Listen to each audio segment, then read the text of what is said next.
အားလုံးပဲမင်္ဂလာပါရှင်ချိုကိုကင်း channel မှာပြန်လည်ကြိုဆိုပါရရှင်ကျမဒီနေ့ချက်စားမှလေးရတော့မနက်ခင်း breakfast အတွက်ပေါ့နော်လွယ်ကူကူမြန်မြန်ဆန်ဆန်နဲ့စားလို့လည်းကောင်းတဲ့ပဲကြတဲ့ကြော်လေးကြော်ပြမှာဖြစ်ပါတယ်ရှင်အားလုံးပဲလိုက်ပါကြည့်ရှုအားပေးကြပါအောင်နော်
အရင်ဦးဆုံးအိုးပူလာပြီဆိုရင်တော့ကျွန်မစီထည့်ပါမယ်ရှင်ပဲကြဆန်လေးကိုအရင်ဦးဆုံးရေစိမ်ထားရပါမယ်နော်ပြီးရင်တော့ကျွန်မစီပူတဲ့ထဲကိုကြက်သွန်ဖြူထည့်ပါရရှင်ဒါလေးကတော့နော်မနက်ခင်းမှာလွယ်လွယ်ကူကူမြန်မြန်ဆန်ဆန်နဲ့စားလို့လည်းကောင်းတဲ့ကြဆန်ကြော်လေးတစ်မျိုးဖြစ်ပါတယ်ရှင်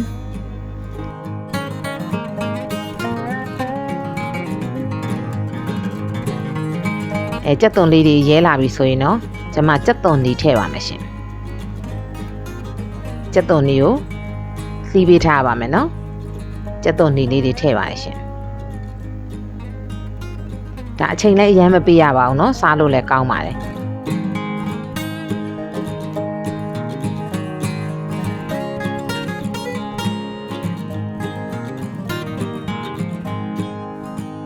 ကြက်သွန်လေးတွေရဲပြီးတော့အနံ့မွှေးလာတဲ့အထိပေါ့နော်နည်းနည်းလေးကြော်ပေးရပါမယ်ရှင်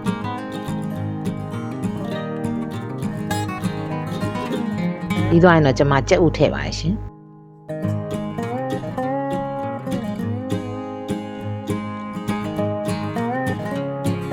ကြက်ဥနဲ့ကြက်သွန်လေးတွေနဲ့သမအောင်မွှေပေးရပါမယ်ရှင်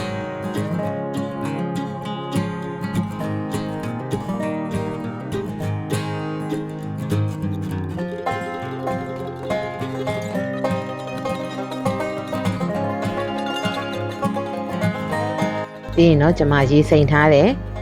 ဂျုံကြာဆန်တွေထည့်ပါရှင်ရေလေးတော့စိမ်ပေးထားရပါတယ်နော်နာရီဝက်လောက်ပေါ့နော်စိမ်ထားရပါတယ်ပြီးရင်တော့ဂျုံကြာဆန်နဲ့ကြက်သွန်တွေနဲ့သမအောင်ပေါ့နော်မှွေပေးရပါမယ်ရှင်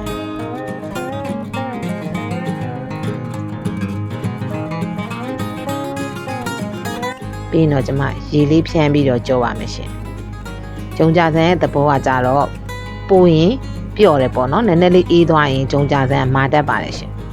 အဲ့တော့အိုးဝချချင်းပဲပူပူလောလောလေးဆိုင်အရန်စားကောင်းပါတယ်ရှင်အခုဆိုရင်တော့ဒီဂျုံကြာဆန်လေးတွေပေါ့နော်ရေလေးဖြန်းပြီးတော့ဒီကြက်ဥရဲ့ကြက်သွန်လေးတွေနဲ့သမအောင်ကြော်ပေးရပါအသားမထည့်ထားတဲ့အတွက်အသားပြုတ်ရည်မရှိတဲ့အတွက်ကျွန်မရေလေးဖြန်းပေးတာပါနော်ဒါလေးကလွယ်လွယ်ကူကူနဲ့ကြော်လို့ရတဲ့ဟာလေးပါရှင်ကုန်ကြစိတ်လည်းရမ်းမများပါဘူးနော်ကြက်ဥလေးနဲ့ကြော်တဲ့အတွက်ပြီးရင်တော့အရသာအတွက်ကျွန်မငပြားကြီးထည့်ပါတယ်ရှင်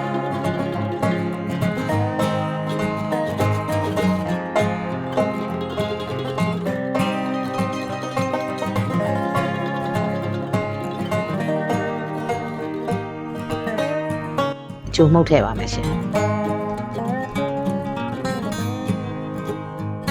ပြီးရင်တော့နှံ့အောင်ပေါ့နော်ကျမတို့မှွေပေးရပါမယ်ရှင်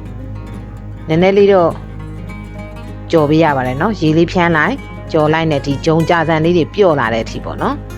ကြော်ပေးရပါမယ်ရှင်ဘာဖြစ်လို့ဆိုတော့ဂျုံကြာဆန်ပဲကြာဆန်တွေကနည်းနည်းမာတဲ့အတွက်ပေါ့နော်ကျမတို့ရေလေးဖြန်းပြီးတော့ဤသွားကြော်ပေးရပါတယ်ရှင်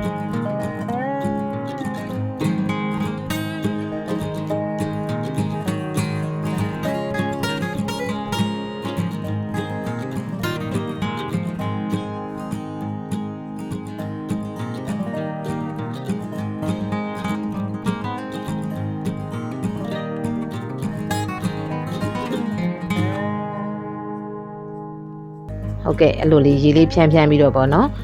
ဒီပဲကြဆန်လေးတွေဣအောင်ပေါ့နော်ကြော်ပေးရပါတယ်ရှင် ဂျုံကြာဆန်လို့လည်းခေါ်ပါတယ်နော်ဂျုံကြာဆန်လို့လည်းခေါ်တယ်ပဲကြာဆန်လို့လည်းခေါ်ပါတယ်ရှင်ရေလေးတွေကိုနည်းနည်းလေးဖြန်းလိုက်ကြော်လိုက်နဲ့ကြော်ပေးရပါမယ်ရှင်နည်းနည်းခင်းဆိုရင်ကျမတို့စားရတာပေါ့နော်မွန်ဟင်းကအတုပ်ဒါနဲ့ပဲ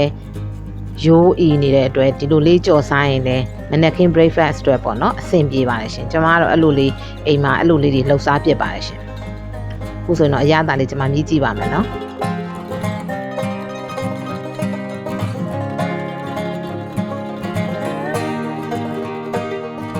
ဒီတော့အရသာလေးနည်းနည်းပေါ်တဲ့အတွက်ကျမငပြားရည်လေးထည့်ပါတယ်ရှင်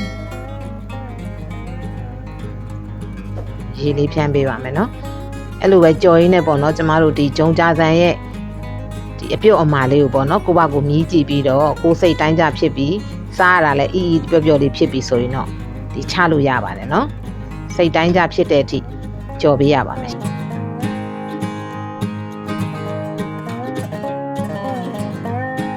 ဟုတ်ကဲ့အခုဆိုရင်တော့မြန်ဆန်လွယ်ကူပြီးတော့အရသာလည်းကောင်းမွန်ပြီးစားလို့ကောင်းတဲ့